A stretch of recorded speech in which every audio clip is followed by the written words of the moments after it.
Teacher ఉద్యోగుల కోసం ఎదురు చూస్తున్న వారికి శుభవార్త చెప్పింది ఏపీ ప్రభుత్వం. పండగ తర్వాత డిఎస్సి నోటిఫికేషన్ వస్తుందన్నారు మంత్రి బొత్స సత్యనారాయణ. ఏ జిల్లాకు ఎన్ని పోస్టులు అన్నది త్వరలో ప్రకటిస్తామని చెప్పారు. డిఎస్సి కావాలని కోరుకుంటున్నా నిరీక్షిస్తున్నాను. వాళ్ళందరికీ కూడా మరి పండగ ఏంటంటే దాని మీద ఒక మంచి వార్తని రాబోతున్న విషయాన్ని మీ ద్వారా తెలియజేస్తాను. అదే నోటిఫికేషన్ రాబోతుంది తెలియజేస్తాను.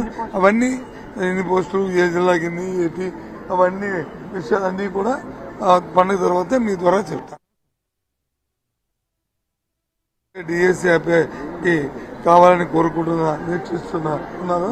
వాళ్ళందరికీ కూడా మరి పండగ ఏంటంటే దాని మీద ఒక మంచి వార్తని రాబోతున్న విషయాన్ని మీ ద్వారా తెలియజేస్తాను. అదే నోటిఫికేషన్ రాబోతుంది తెలియజేస్తాను. అవన్నీ ఎన్ని పోస్టులు, ఏ జిల్లాకి ఎన్ని, ఏంటి, అవన్నీ విషయాలన్నీ కూడా